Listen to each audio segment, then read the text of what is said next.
Hello, good evening, and welcome to our Friday episode of Brett's Old Time Radio Show. Well, I can tell you that we're all feeling a little bit sickly and a little bit full up in our house because Vicky decided that she was going to cook some Cinnabons. She found the recipe. If you don't know what Cinnabons are, they're kind of like a really thick cinnamony Danish pastry with a sweet covering on top. They are absolutely out of this world, and we've non-stop been talking about going to Florida and Disney and Universal Studios and all those things lately, and Vicky said, I know just the thing that'll get you guys in the mood, and she made us these absolutely stunning Cinnabons. They are delicious, but the problem is she made quite a big batch of them and we just can't stop eating them. Cannot stop. It is wonderful. So if you want to pop round to mine for a Cinnabon, give me a shout and let me know. Let me know first because we might have eaten them all. Right, a huge thank you for joining me once again for a regular late night visit to those dusty studio archives of old time radio shows right here at my home in the southwest of the United Kingdom. I'm Brett, I'm your host for our Nighttime Podcast. Welcome to another episode. Don't forget we got social media and there is a little video clip on there of us introducing our Cinnabons that were made by Vicky. So if you want to take a look at those, you definitely should. Time now for some mystery and adventure from Philo Vance. This one first broadcast on the 25th of October 1949. It's called Deathless Murder Case.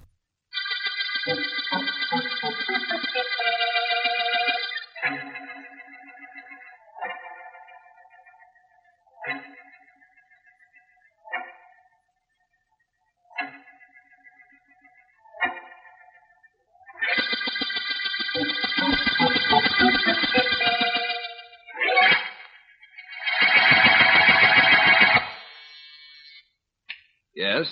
Mr. Vance, there's a Mrs. Dorothy Wayne to see you. By appointment? No, she says she has no appointment, but it's urgent. Is Miss Deering out there? Yes. Do you want her? No, just tell her I want her to take some notes later and ask Mrs. Wayne to come in, please. Wayne, where do I need her? Mr. Vance? Oh, Mrs. Wayne, please come right in. Thank you.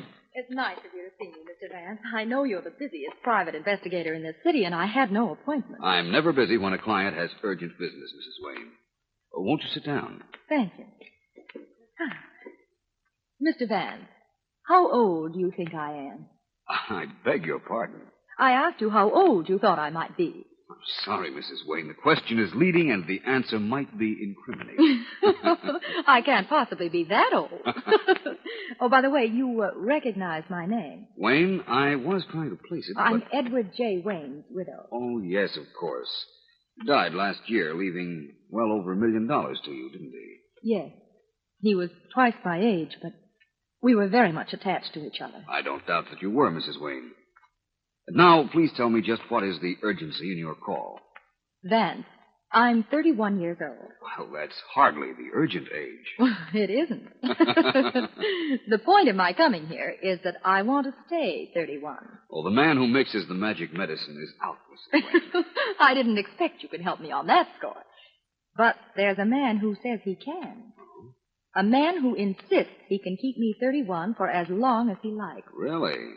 Who is this wonder worker? His name is John Bell, and he wants $100,000 for his secret. Well, it would be well worth it if he could do what he claims. What gives you the idea that there's anything at all in what he says he can do? I have the best reason in the world, Vance. Yes? John Bell looks 40, but I have definite proof that he's over 400 years old.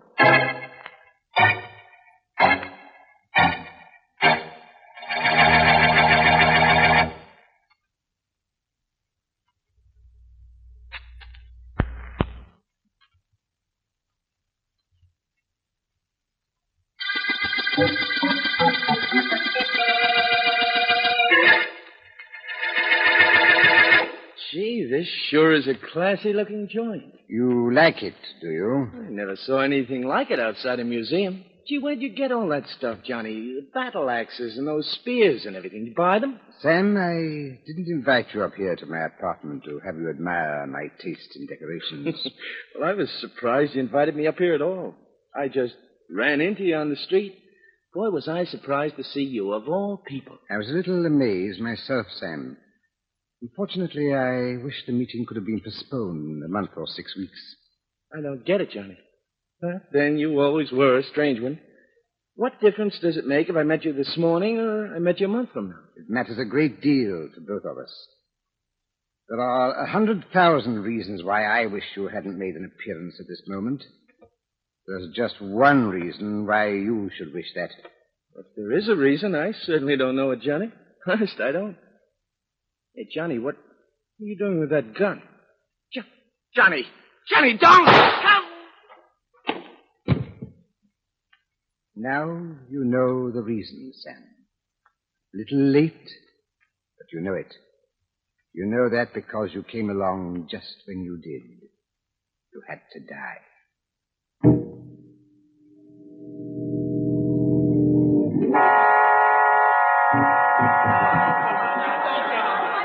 Come on, get back, everybody. What do you think this is, a sideshow? Get back away from the body. Hey, Morrison. Yes, Sergeant. Get him back. All right, folks.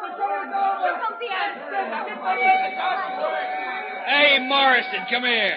Yes, Sergeant. You hear that siren? Yeah. Take a look at that car. It belongs to District Attorney Markham. See that he gets through this mob, will you? Never mind helping Markham. He's got his friend Philo Vance with him. Let Vance push his way in. Which is exactly what Vance is doing. Hello, Heath. Hi. Hello, D.A. Hello, Heath. Vance and I got down here as soon as we could. Who is the dead man? Who knows? All marks of identification have been removed. He was shot. Somebody tossed him face down in this empty lot, just like you see him. That's what I like about a murder. You get so much to work on. Since when was that a deterring factor to you, Vance? It never was. I think I can tell you this about the dead man, though. He was a laborer or a farmer. Worked out in the sun a great deal. Notice his neck, Markham. It's baked a dark red. Yes, I see that. He might conceivably have been a farmer. That outfit he's wearing is definitely a go-to-city suit. And unless somebody dressed him after he was killed, I think you'll find he's from a small town. Yes. Well, I've got to be going. You going to work on this murder, Vance? No, Sergeant Heath. Not at the moment. I have a client who'd like me to see a man named John Bell. You know all I know about this murder case. It's not much, believe me, but it's more than I know about a man who claims to be 400 years old.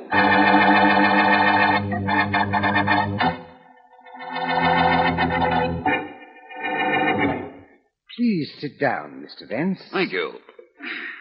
Of course, you realize I know all about you. In that case, of course, Mr. Bell, you know that I don't believe you're 400 years old. How could you possibly know I am not? Logic, the laws of longevity, the complete impossibility of your being that old. How could you convince me that you are? Oh, I won't attempt to. I think you'll do that little thing for yourself. Vance, did you ever see a room like this before? Not quite like this. Those antiques are beautiful. Your library is complete. Thank you. Furniture and decorations are authentic. That much I can tell you. And you're right. Everything is authentic. I can attest to that because I didn't purchase these things at stores, Vance. I've kept them all these years. Oh, what years? I was born in 1545. Don't look it, do I? No, you don't look a day over 350. Nice sense of humor, old man. Thank you. Bell, do you mind if I ask you something? Oh, please do. You were born in 1545. What happened in 1588? A lot of things. One of them was Drake defeating the Spanish Armada. Quite a battle it was, too. We didn't think we had a chance. We? Yes, I fought with Sir Francis. That was before I came to this country in 1607. I'm getting to sound silly, even to myself, but what did you do here in that year? My friend John Smith sent for me. Captain John Smith. He was in Jamestown, Virginia at the time. Quite a man, John was. You knew him very well, of course. Oh, of course. There was quite a thing between him and Pocahontas, you may remember. I remember reading about it, which is probably what you did, too. Stay skeptical, Vance. Please do.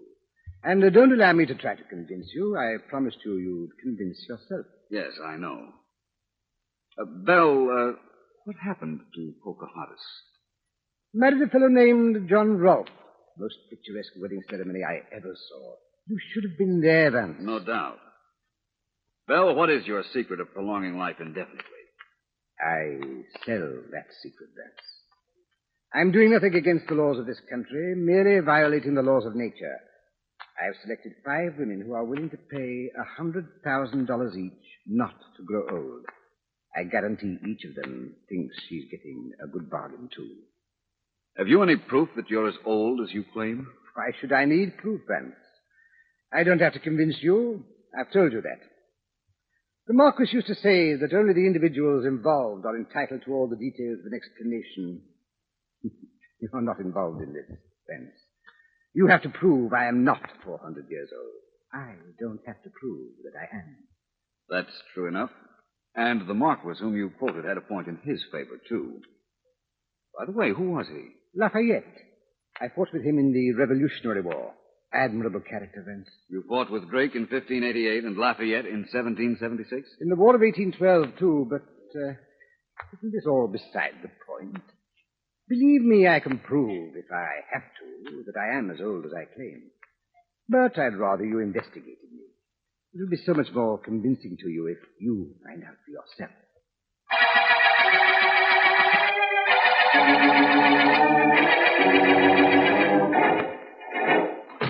Hey, Tony. Tony, where are you? In here, Pete. Shaving. Come on in. Tony, I find out what that guy John Bell is up to. I know his whole racket. Boy, am I smart, huh? I hope what you know is more correct than that last thing you said. Now, listen. You know the guy is working some kind of racket, so you send me to spy on him. I spy on him. The dame comes to see him, I follow her. She goes to Philo Vance's place, I follow her. When she leaves, she goes home. How's that, huh, Tony? Great. Takes first place under the heading, So What? Oh, now, wait a minute. I crawled into John Bell's apartment when Vance comes to see him, understand? I find out the whole gimmick.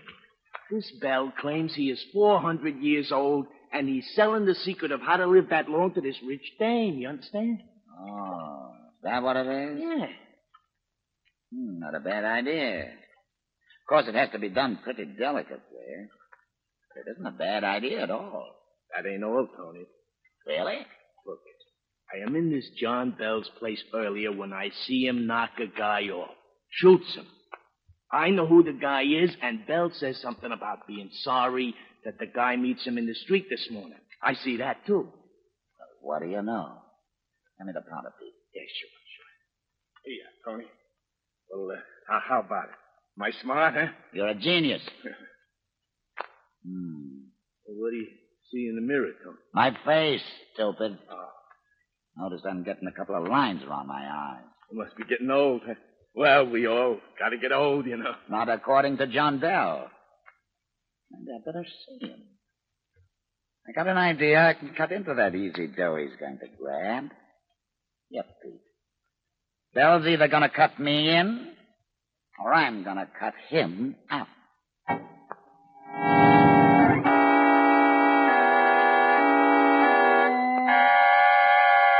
Philo Vance speaking. Hello, Vance. This is Markham. Oh, yes? Have you got a man you thought might be a farmer? No, Markham, to tell you the truth, I haven't. I've been working on another case. The most puzzling and intriguing circumstance I've ever encountered. I'm almost convinced I know a man 400 years old. Oh, Vance. I know how silly it sounds. It and certainly does. I said I was almost convinced, remember. That much is in my favor. Well, let me know how you make out. Oh, I called to tell you we checked the clothes the murdered man was wearing. They were mail-order stuff, just as you thought. We're making a little progress on the case, but I wish you were working on it. I will be if you haven't solved it before I wind up this ridiculous situation I'm in. I'm beginning to dislike myself for not finding the fallacy in the claims of this man, John Bell. But I have an ace in the hole. What's that? My old history professor at college, Markham. He knows every date and practically every character who ever breathed between the Stone Age and now. My client, Mrs. Dorothy Wayne, and I are going to see him this afternoon. I hope he tells you something you can use. He'd better. Then, after I explode this John Bell individual, maybe I can get your killer for you. I hope to have your murderer at the end of a rope before I get to the end of mine.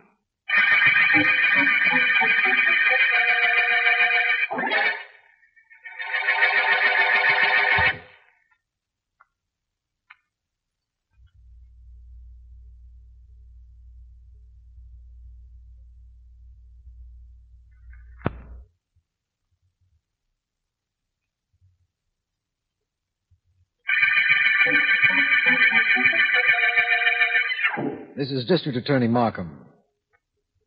The murder case the police were on has a relative unimportance to Philo Vance because he is faced with a man who insists he's 400 years old. This individual, John Bell, is trying to sell his secret to one of Vance's clients. And up until now, Vance has found no way of disputing the man's claim. The secret of John Bell, however, has remained protected despite Vance's efforts so far. And who he is, what he is, how old he actually is, are unknown to anybody. Vance and his client are at Vance's old university trying...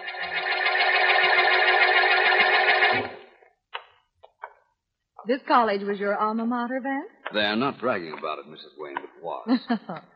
Oh, I did an awful lot of studying in this room. It contains practically every reference book on ancient history ever published. When do you think we'll be able to see your ex-professor? I made an appointment for 3 o'clock. 5 after now. He'll be here. He's pretty old. Takes him a little time to get around. Vance, when you saw John Bell yesterday, wasn't there some way you could have tricked him? Believe me, Mrs. Wayne, I tried. He told me, for instance, that he attended the first performance of Shakespeare's Hamlet at the Globe Theatre in London. Is that where it was given? Yes. Just to test him, I asked him who played the leading female role in Romeo and Juliet, the first performance of which he also claimed to have seen. And did he know the lady's name? No, but he knew there were no ladies in the theater in those days, that females frowned on the stage until the following century. Oh.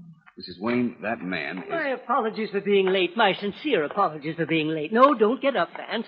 Of course I remember you. Now you sit still. And this lady is... Professor Claiborne, this is Mrs. Dorothy Wayne. Very pretty. Very pretty indeed. You've been well, Vance? You look well. I'm glad to see you, and glad to see that you remember your old university. Now then, you must want something, or you wouldn't be here. Now, what is it? Speak up, young man. Well, Professor, in this library, there must be a book containing little-known facts about English history in the late 1500s and American history in the early 1600s. Yes? What book would I look at? What book? Well, any of several. Henderson's Early British Empire, Jackman's Elizabethan Era, Stone's Early American History, all accepted, authentic, factual, complete with names and dates. Where are you going? Just over to the shelf. I want to see the Jackson book. Oh. Elizabethan Era, you say? That's right. Shelf A, 5th volume in. 3 volumes in the set, printed in 1661. And how are you, Mrs. Wade? Oh, Professor Claiborne, you can be a big help to us, I'm sure. Well, that's what I'm here for. You find what you're looking for, Vance? I have the volume right here. Good. If we're lucky, I'll find what I'm looking for. Here, put the book down on this table. It's too heavy to be carrying around. What are you looking for? The names of the men who served with Drake when he sailed against the Armada. Well, try page 157 with footnotes. That ought to give it to you. Ought to be a drawing of the deck of Drake's ship, too, with some of the crew members shown. Thanks. Professor, you have a wonderful memory. Well, a man has to have something good. With me, it's a memory. You find what you want, Vance? Yes, here's a list of the entire crew that served with Sir Francis Drake. But I don't see... Oh, brother. What is it, Find Vance? something? What is it? Take a look for yourself. Ninth name down in charge of quarterdeck. Yes? Distinguished bravery during the encounter, Seaman John Bell. Bell. That's not all. Look at this drawing. Yes? The man in the striped shirt standing next to Drake. Well? Recognize him, Mrs. Wayne? Why, it's John Bell.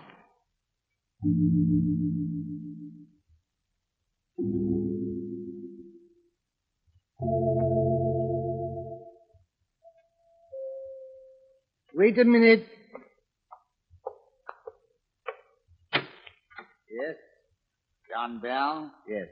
I'm Tony Folletti. I gotta talk to you. Step back. Wait a minute. What's the meaning? That's a good boy. What's the meaning of this? Don't be in such a hurry to find out. Nice place you got here. What's that? Suit of armor? What else could it possibly be? You got something here, Bill, old boy. How about this battle axe on the wall? Where'd you get it? Are you going to tell me what you want here? Sure. Let's see. I'll start from the beginning. You knocked off a guy named Sammy Meade, a farmer from the Midwest. Go on. Let me tell you how I know so you won't think I'm bluffing. A friend of mine saw you meet this Sammy Meade on the street the other morning and heard you make an appointment with him for up here later that day. Well? So when you leave Sammy, he talks to her. Finds out who he is and where he's from. Then I send him back to check on you some more. And he does. He sees you kill Sammy. And he finds out what kind of a swindle you're swindling. Now I'm here to cut myself in. Oh, is that what it is? Yes. You were admiring this battle axe a moment ago. Let me show it. Don't try to get coy, Bell. Oh, I won't. I want to show you why I can get away with what I'm doing. You elected yourself my partner. You're entitled to know what's going on. That makes sense. Only I got a little friend in my pocket that's going to keep its eye on you. An automatic friend. You'll never get it out of your pocket. Oh, no, one sock doesn't. That's all, too. A little tougher than you think, Bell. I'm getting up. This time you're going down. Oh, no. You see, I have a friend, too. This battle axe.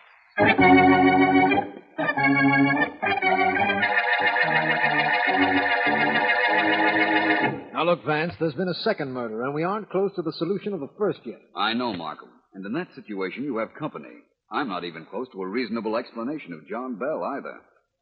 But tell me about this second murder. Well, the victim we know. His name was Tony something or other. He had a dozen aliases. Last one he used was Folletti. We found him in another vacant lot way out in the suburbs, and he was killed by an axe. Only the coroner says it wasn't an ordinary axe. Oh? What kind was it? We don't have the murder weapon, of course, but according to my information, it was a very unusual sort of axe, quite long, we believe, with a curved blade. I see. The axe that was actually used is probably at the bottom of the ocean by now. But, Markham, there is just the possibility that the case you're working on and mine are allied. Really? How do we find out? You mean, how do we find your murderer? Yes, of course. We advertise for him. Stop joking, man. I'm not at all. You're not? Of course, the murderer won't answer my ad, but somebody who might lead me to him will.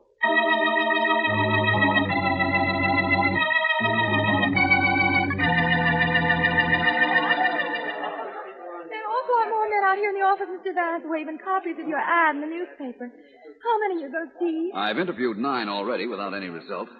Well, send the next one in, please. Yes, sir. Okay, Mr. Vance will take you now. Thank you very much.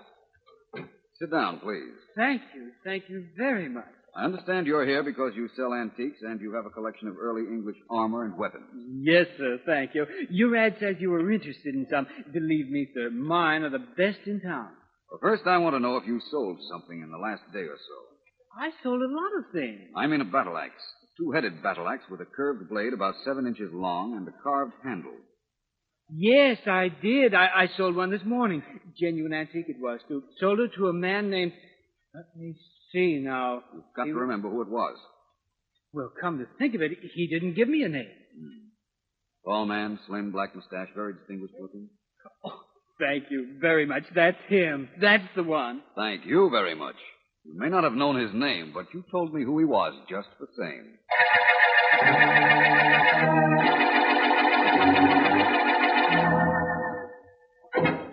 Well, Vance, it's nice to have you back here. Thank you. I understand your client, Mrs. Wayne, instructed you to either prove I was phony by tonight, or she was willing to accept my offer to preserve her age at 31 forever. Yes, that's so, Bell. Say, isn't that a different battle axe on that wall over there? Different? How do you mean, different? It isn't the same one that was on the wall the last time I was here. You're mistaken, Vance. Am I? Yes. I think not. But it'll be pretty easy to tell. When I was here before, I left a little scratch on the handle with my thumbnail. Mind if I look at that one on the wall? Not at all. I'll get it for you. You know, Vance, I rather liked your being called in by Mrs. Wayne. I want no better testimonial to my authenticity to influence my other prospects than your verification. Here's the axe. Thank you. Now, I left a little scratch just above... There it is, all right. Of course it is. If you left it there, it's still there. That's the point, Mr. Bell. I left no scratch on the axe. You just duplicated with your fingernail a scratch you thought I made because you knew this was not the same axe. You're very clever, Vance. I didn't think so up till now. You used the other axe to kill Tony Folletti. Why? Because he knew you were a phony the same as I do, and I can prove it the same way that he could. Well, his friend came to see you, too, Vance. Well, what you know won't do you a bit of good. Because I'm going... Oh, no, you're not.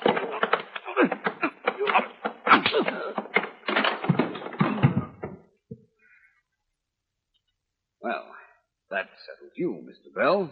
All 400 years of you.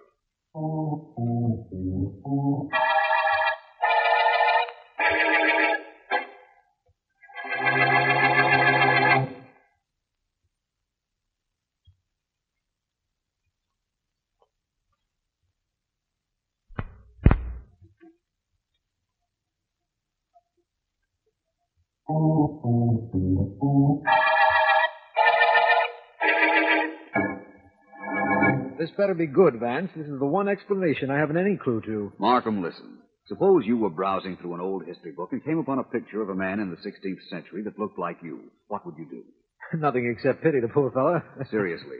You'd just notice the coincidence, be interested for a while, and then forget it. But not the man we knew as John Bell. He saw the old print in the history book, saw the man standing next to Sir Francis Drake on Drake's flagship, and knew he was the image of that man. How about the name John Bell? He did some research. He found, as I did later, that there was a man named John Bell who served with Drake. He was very thorough, though. He got all the names of the men who fought with the English commander and then went through the Revolutionary War record. Until he found a duplicate name. Right. He found the name John Bell in both places. But that's not too coincidental, Markham. It's a very ordinary name. It was even more ordinary in those days. Now Bell was almost ready for his great fraud. He must have spent months studying every detail of early English and American history. Probably, but he had excellent incentive. $500,000 that he knew 5 women would gladly pay him if he could show them how to live to be 400. The beautiful part of his racket, of course, was that as soon as he collected, he'd vanish. And there'd be no finding him when one of his victims noticed herself growing older. It was a very well thought out stunt, believe me. Bell's first bad break was meeting Sammy Meade, his first murder victim, Markham. The one whose body you found in the vacant lot. Why did he kill Sammy Meade? Simple. Meade knew John Bell back when. Knew where he came from, how old he was, and everything else. Oh. Bell had to kill him. But in killing Meade, Bell got Tony Folletti on his trail. And Tony's friend Pete, whom you found after Tony's death. Whom I found and who taught. But remember, Markham, that was after I reasoned out that if Bell had used a battle axe from his wall to kill Folletti, he'd buy another one immediately so that he could dispose of the murder weapon which might possibly incriminate him. Well, you broke the case all right, Vance. Then I knew you would, you know. Thanks. There was a time during the case when I wished I knew it. Well, Markham, let's close up shop. It's the end of the day, you know. The end of the day and the end of the Deathless murder case.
Welcome back. I hope you enjoyed our latest adventure with the brilliant Philo Vance. And don't forget, more coming tomorrow. Mystery and adventure from insurance investigator Johnny Dollar, going live at 5 p.m. UK time. Thanks for listening. I'll be with you 7 days a week, each and every week. And I'll see you tomorrow on Brett's Old Time Radio Show. Love you. Bye.